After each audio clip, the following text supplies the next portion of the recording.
Students, आज के इस वीडियो में हम बात करने जा रहे हैं स्कूल मैनेजमेंट के बारे में। इस वीडियो में हम स्कूल मैनेजमेंट की meaning, concept, nature, scope and principles के बारे में स्टडी करेंगे। इसमें हम देखेंगे स्कूल मैनेजमेंट होता क्या है, इसकी ज़रूरत क्यों है और इसका नेचर कैसा होता है। चलिए इसको शुरू करते हैं। सबसे पहले तो हम मैनेजमेंट का मतलब समझते हैं। Management is the process of group directed actions towards the common goal. तो देखिए, इस जो हमारा मैनेजमेंट होता है वो प्रोसेस होता किस लिए है। तो देखिए, जब कोई एक ग्रुप ऑफ इंडिविजुअल्स होते हैं, ठीक है, तो उसमें क्या होता है, उनका एक कॉमन गोल होता है जिनको उनसे अचीव करना होता है। तो उसको अचीव करने के लिए जो चीज़ वो यूज़ कर रहे हैं, जिस तरह से अपने आप को मैनेज कर रहे हैं, तो ये सारा कुछ मैनेजमेंट के अंदर आ जाता है। तो ये एक प्रोसेस ही होता है, ठीक है, कि जो ग्रुप ऑफ इंडिविजुअल्स हैं वो अपने कॉमन गोल तक पहुंच सके। What does management do? अब ये मैनेजमेंट करता क्या है?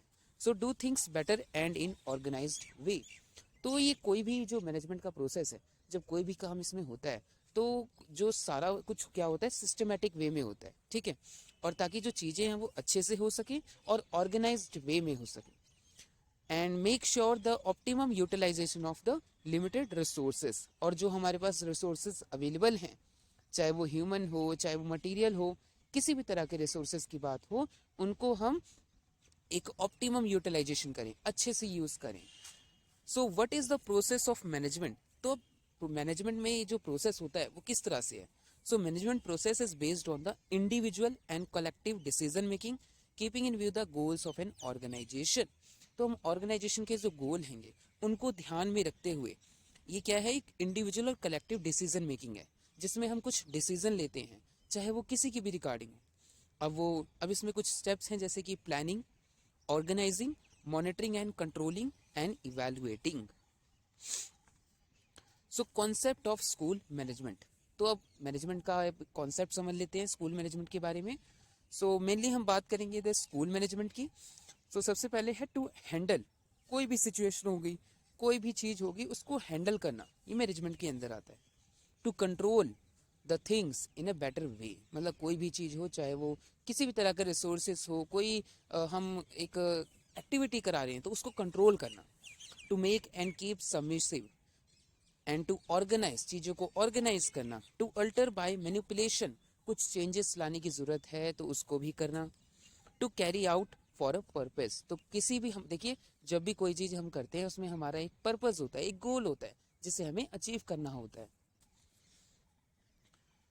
कॉन्सेप्ट ऑफ स्कूल मैनेजमेंट में staff management, teaching and learning, that is educational management, people affairs management, student management, physical resources management, that is physical facilities management, routine facilities management, school administration, financial management. Financial management में आपका fee, fund, grants etcetera. School community relation, parental involvement, community participation and classroom management. तो जब हम school management की बात करते हैं तो स्कूल में ये सारी चीज़ें आ जाती हैं जिससे मैनेजमेंट को डील करना पड़ता है। Now, operational areas in the school management. कौन कौन से वो एरियाज हैं जहां पर ये स्कूल मैनेजमेंट यूज़ किया जाता है? First, school community relations, curriculum and instruction, staff personnel, students प्यूपिल personnel, physical facilities with in school, financial management, general duties and others, that is classroom management. तो ये सारे ऐसे एरियाज हैं जहां पर ये स्कूल मैनेजमेंट वर्क करता है। अब बात करते हैं इसके नेचर की, नेचर ऑफ एजुकेशन मैनेजमेंट और school management. It is a social process, it is concern with group effort. तो देखिए, एक सोशल प्रोसेस होता है, ठीक है, और ये कंसर्न होता है ग्रुप एफर्ट से, क्योंकि इसमें ग्रुप ऑफ इंडिविजुअल वर्क करते हैं together, and it is both science and art. First is goal oriented. तो जो भी हमारा स्कूल मैनेजमेंट होता है वो गोल ओरिएंटेड होता है, किसी एक गोल पर काम करता है। School management aims to achieve specific educational objectives such as academic excellence, holistic development and character building. तो स्कूल मैनेजमेंट कुछ स्पेसिफिक एजुकेशनल ऑब्जेक्टिव्स हैं हमारे, इनको पूरा करने के लिए किया जाता है, जैसे कि एकेडमिक एक्सीलेंस, हमारा जो रिजल्ट आए वो अच्छा हो, होलिस्टिक डेवलपमेंट, बच्चों का ओवरऑल डेवलपमेंट हो, और कैरेक्टर बिल्डिंग, ये सारा कुछ इसमें आ जाता है। Second is dynamic process. Dynamic means ये टाइम के साथ साथ चेंज भी होता रहता है इन अ प्रोग्रेसिव वे। तो जिस तरह की हमारी सिचुएशन है उसके हिसाब से अपने आप को चेंज करना। So it is a continuous and evolving process that adapts to changes in educational policies, societal needs and technological advancement. अब वो चेंजेस हो कैसे सकते हैं, जैसे कि हमारी कुछ पॉलिसीज चेंज हो गई, कुछ हमारी सोसाइटी की नीड्स और डिमांड्स होती हैं उनको भी देखना पड़ता है, और कुछ हमारी टेक्नोलॉजिकल एडवांसमेंट भी हो जाती है। So it is a dynamic process. Third is collaborative process. तो हमने जैसे कि शुरू में ही बात की कि ये ग्रुप ऑफ इंडिविजुअल का एक प्रोसेस होता है। स्कूल मैनेजमेंट की बात करते हैं तो उस ग्रुप ऑफ इंडिविजुअल्स का होता है। सो एक कोलैबोरेटिव एफर्ट है, मतलब कि सभी का इसमें अपना योगदान होता है। So effective school management involves the participation of administrators, teachers, students, parents and the community. तो इसमें सारे ही आ जाते हैं जो स्कूल से रिलेटेड होते हैं, जैसे कि स्कूल का एडमिनिस्ट्रेटर हो गया, टीचर्स हो गए, स्टूडेंट हो गए, पेरेंट्स हो गए और पूरी कम्युनिटी हो गई हमारी। Fourth is multi dimensional. Multi dimensional means किसी एक डायमेंशन में, किसी स्पेसिफिक डायमेंशन में ये काम नहीं करता है। सो इसमें सारे डायमेंशन आ जाते हैं, जैसे कि एकेडमिक हो, एडमिनिस्ट्रेटिव हो, financial and human resource management. Fifth is child centred. अब इसमें हमारा मेन फोकस किस पे होता है, बच्चों के ऊपर, कि बच्चों का ओवरऑल डेवलपमेंट हो, उनको किसी भी तरह की परेशानी ना आए। And the primary focus is on the welfare and development of the student, कि बच्चों का जो एकेडमिक करियर है और को करिकुलर एक्टिविटीज़ हैं वो अच्छे से हो जाएं। So ensuring their physical, mental and emotional growth. तो जिससे कि बच्चों की फिजिकल ग्रोथ भी हो, मेंटल ग्रोथ भी हो और इमोशनल ग्रोथ भी हो। Sixth is utilization, resource utilization means जो हमारे रिसोर्सेज का अच्छी तरह से यूज हो सके, कोई भी रिसोर्स हमारा वेस्ट ना जाए, चाहे वो ह्यूमन रिसोर्स हो चाहे वो मटेरियल रिसोर्स हो। School management ensures the optimal use of resources such as time, money and infrastructure to enhance the quality of education। तो वो किसी तरह का भी रिसोर्सेस हो सकता है, चाहे वो टाइम की बात हो, हमारा जो टाइम है वो अच्छे से मैनेज हो जाए, हमारा जो मनी है उसमें वो भी अच्छे से यूज़ हो, किसी भी तरह की वेस्टेज और स्टैग्नेशन ना हो, इंफ्रास्ट्रक्चर हमारा अच्छे से यूज़ हो, ठीक है, ताकि हमारी जो क्वालिटी ऑफ एजुकेशन है वो इम्प्रूव हो सके। Seventh is decision making. तो ये जो हमारा स्कूल मैनेजमेंट का प्रोसेस है वो एक डिसीजन मेकिंग प्रोसेस होता है। इसमें हमें हर टाइम पर डिसीजन लेना होता है। So it requires strategic decision making to solve problems, allocate resources and implement policies effectively. तो इसमें हम देखते हैं कि जो हमारी जो कुछ प्रॉब्लम्स हैं उनको सॉल्व कैसे किया जाए, उसके लिए डिसीजन लेना, कहाँ कहाँ कौन से रिसोर्सेज को एलोकेट करना है और किस तरह से पॉलिसीज़ को इफेक्टिवली इम्प्लीमेंट करना है, वो सारी चीज़ें हम देखते हैं। Eighth is leadership and supervision. So effective school management involves strong leadership to inspire and guide staff and students while ensuring proper supervision of activities. तो इसमें हम क्या करते हैं, स्कूल मैनेजमेंट में एक स्ट्रॉन्ग लीडरशिप को इंस्पायर किया जाता है, ठीक है, जो जैसे कि बच्चों को गाइड करना, स्टाफ को गाइड करना कि आपने करना क्या है। देखिए हर एक फंक्शन के लिए एक अपना एक स्टाफ होता है, ठीक है, बच्चों को स्पेसिफिक एक्टिविटीज़ कराई जाती हैं। तो इस सारी चीज़ों में ये लीडरशिप और सुपरविजन का बहुत बड़ा रोल होता है। Ninth is regulated by policies. तो जो हमारा स्कूल मैनेजमेंट होता है वो गवर्नमेंट रेगुलेशन के फ्रेमवर्क के अंदर काम करता है। सो एजुकेशन पॉलिसीज हो गई, सोसाइटल एक्सपेक्टेशन, उनके नीड्स, उनके डिमांड्स, उन सभी को फुलफिल करता है ये। Tenth is evaluation and feedback. So ये हमारा लास्ट प्रोसेस है, इसमें नेचर है इसका। It includes regular assessment of academic performance, staff efficiency and overall school functioning, incorporating feedback for continuous improvement. तो देखिए जब भी हम कोई चीज़ करते हैं तो उसमें हमें जो कॉन्टिन्यूस असेसमेंट है वो बहुत ज़रूरी होती है, ताकि हम जो हमारा जो एडमिनिस्ट्रेशन चल रहा है उसकी हम वीकनेस और स्ट्रेंथ को पता लगा सकते हैं, अगर कोई प्रॉब्लम आ रही है उसको सॉल्व कर सकते हैं। सो ये टाइम टू टाइम इसको असेस करते रहना होता है। सो लास्ट इसका ये प्रोसेस है इवैल्यूएशन एंड फीडबैक का है। Now principles of school management. So कौन कौन से प्रिंसिपल्स पे ये काम करता है। So first is school policies are designed in the light of government policies which shape specific goals to be achieved by the school.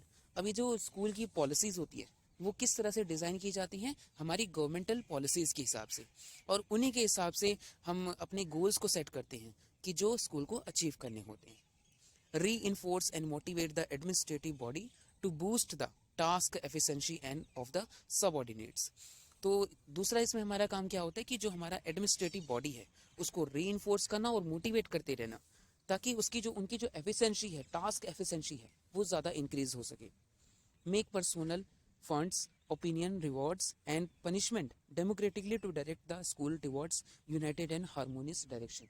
तो देखिए हर चीज़ की ज़रूरत होती है, चाहे वो कोई रिवॉर्ड की बात हो, चाहे वो पनिशमेंट की बात हो, तो दोनों ही चीज़ ज़रूरी होती हैं जो हमारा स्टाफ है, एडमिनिस्ट्रेशन है, उसको री करने के लिए, ताकि हम एक अपने कॉमन गोल तक पहुंच सकें और हमारा जो एक हार्मोनियस डायरेक्शन हो, मतलब कि ओवरऑल जो हम गोल अचीव करना चाहते हैं वो पूरा हो जाए। Increase the staff motivation by strengthening the personal management, look listen and understand more, promote a spotlight the mobile management. तो इसमें हम स्टाफ का जो मोटिवेशन है उसको भी इंक्रीज करते हैं, किस तरह से, पर्सनल मैनेजमेंट को स्ट्रेंथन करके, उनको और ज़्यादा पावर देकर। लुक लिसन एंड अंडरस्टैंड मोर, देखो सुनो और उसको अच्छी तरह से समझो।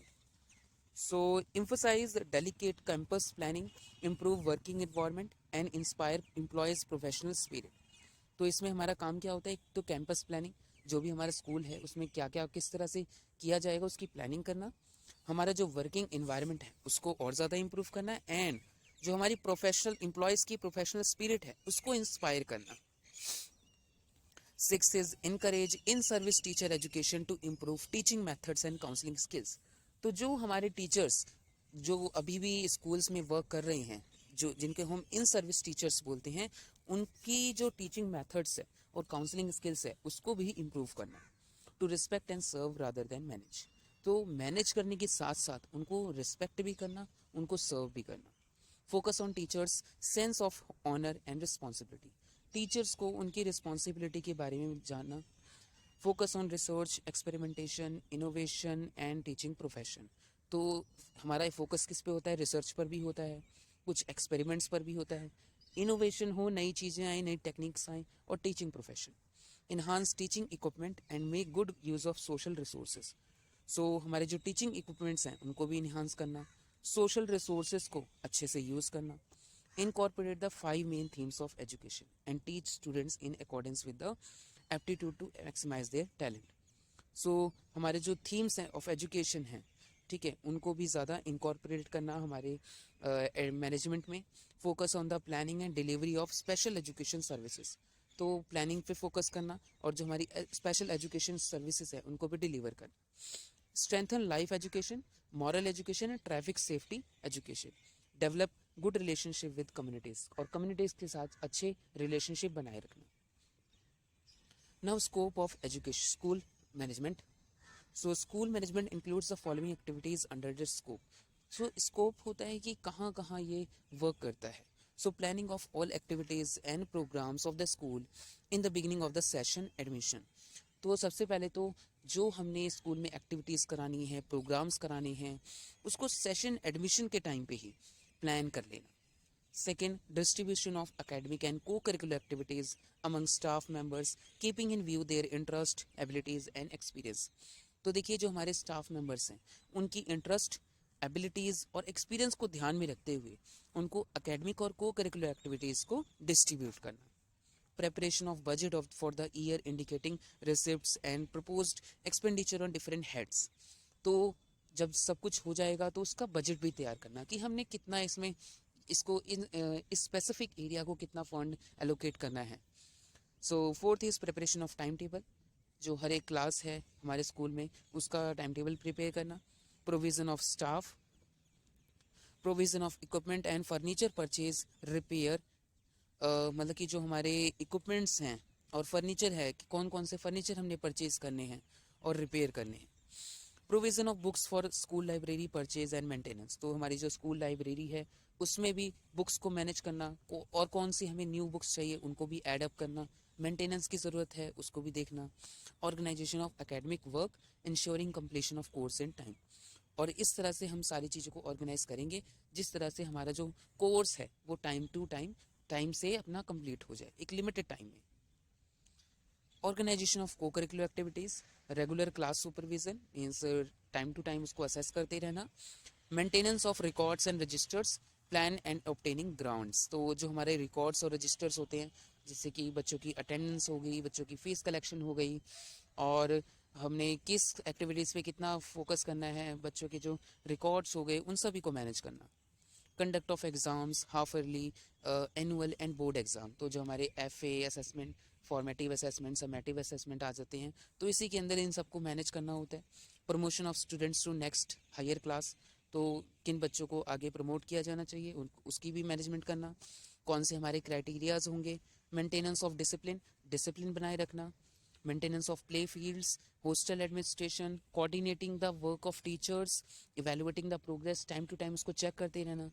कम्युनिटी कॉन्टैक्ट जैसे कि पेरेंटल इन्वॉल्वमेंट हो गया, कम्युनिटी इन्वॉल्वमेंट हो गया। Maintaining relation with supervising officers, directing motivating teachers, taking decisions on important policy matters. Now basic elements of school management, हमारे कुछ एलिमेंट्स हैं जो हमारे स्कूल मैनेजमेंट से रिलेटेड होते हैं। जिस जो दिए थे डैश एंड डैश ने 2008 में, जिसमें हमारा policy making, budgeting, directing, coordination, evaluating, planning, organising, controlling and decision making आ जाता है। So this is all about school management, concept, nature, scope, principles. I hope आपको ये वीडियो पसंद आई होगी। Thank you.